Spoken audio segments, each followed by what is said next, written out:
नमस्कार दोस्तों, आज की कहानी है माता पिता ने बेटे बहू को सिखाया सबक। बहू फोन पर बात करती।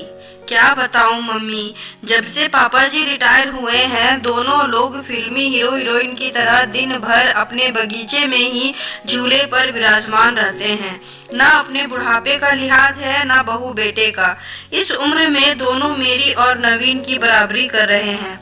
ठीक है माँ, मैं आपसे बाद में बात करती हूँ, शायद सासू माँ आ रही हैं। सासू माँ ने बहू की बातें सुन ली थी, पर नजरअंदाज करते हुए खामोशी से चाय बहू को दे दी। सासू माँ बहू को चाय देने के बाद पतिदेव जी के लिए चाय ले जाने लगी। ऐसा देखकर बहू के चेहरे पर नकली मुस्कान आ गई, पर सासू माँ समझदारी दिखाते हुए बहू की इस हरकत को नजरअंदाज करते हुए सिर झुकाए वहां से निकल गई। पति के रिटायर होने के बाद कुछ दिन से उनकी यही दिनचर्या हो गई थी।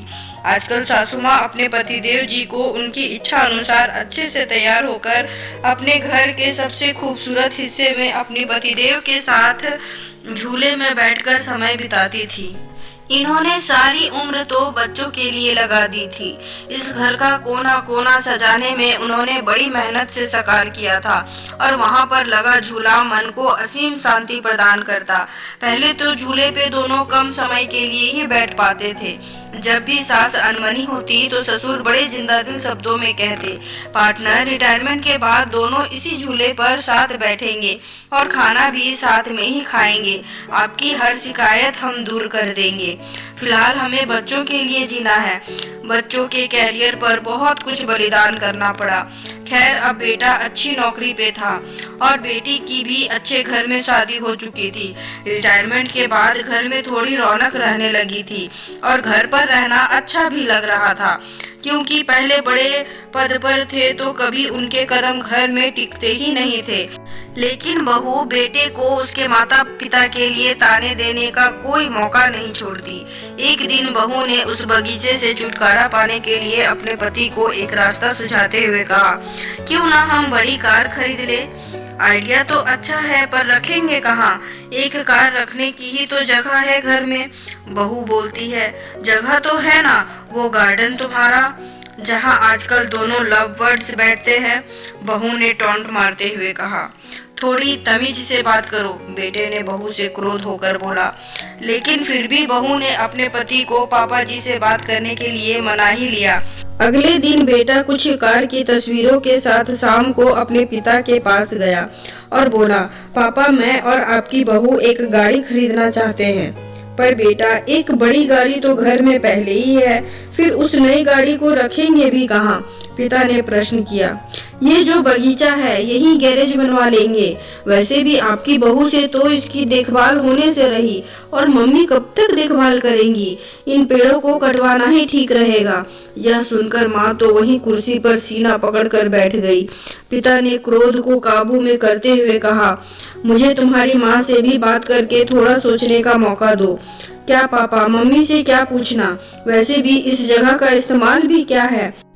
बेटा थोड़ा चिड़चिड़ाकर बोला, आप दोनों दिन भर इस जगह बगैर कुछ सोचे समझे चार लोगों का लिहाज किए बगैर साथ में बैठे रहते हैं। अब आप दोनों कोई बच्चे तो नहीं हैं, लेकिन आप दोनों ने दिन भर झूले पर साथ बैठे रहने का रिवाज बना लिया है और ये भी नहीं सोचते कि चार लोग क्या कहेंगे। इस उम्र में मम्मी के साथ बैठने के बजाय अपने उम्र के लोगों के साथ उठा बैठा करेंगे तो वो ज्यादा अच्छा लगेगा। और वो अंदर चला गया। अंदर बहू की भी बड़बड़ाहट जारी थी। अपने बेटे के मुंह से ऐसी बातें सुनकर दोनों का दिल भर आया और टूट भी चुका था। रिटायरमेंट को अभी कुछ ही समय हुआ था जो थोड़ा सुकून से गुजरा था। पहले की जिंदगी तो भागम भाग में ही निकल गई थी, बच्चों का भविष्य बनाने में। अगली सुबह जब वे उठे तब बड़े शांत और प्रसन्न थे। वे रसोई में गए और खुद चाय बनाए।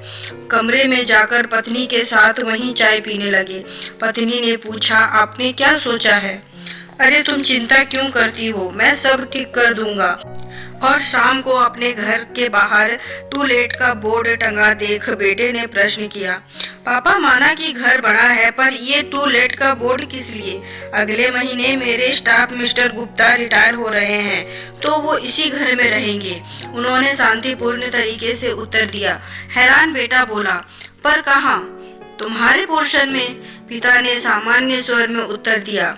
बेटे का स्वर अब हकलाने लगा था। और हम लोग तुम्हें इस लायक बना दिया है 2-3 महीने में कोई फ्लैट देख लेना अपनी उम्र के लोगों के साथ। पिता एक एक शब्द चबाते हुए बोल रहे थे। हम दोनों भी अपनी उम्र के लोगों में उठेंगे बैठेंगे।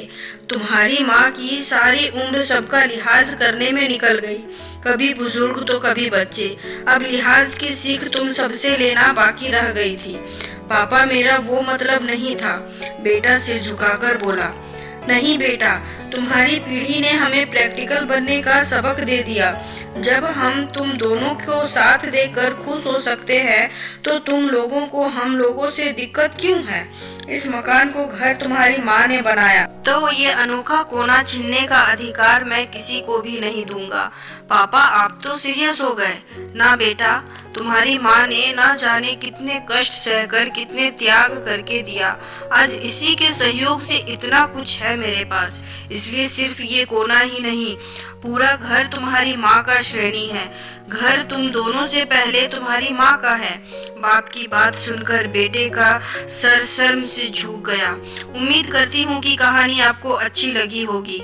इस पर आपकी क्या राय है कमेंट में जरूर बताएं। और अगर आपने मेरे चैनल को सब्सक्राइब नहीं किया है तो जरूर जाकर सब्सक्राइब कर दे और बेल आइकन को प्रेस कर दे।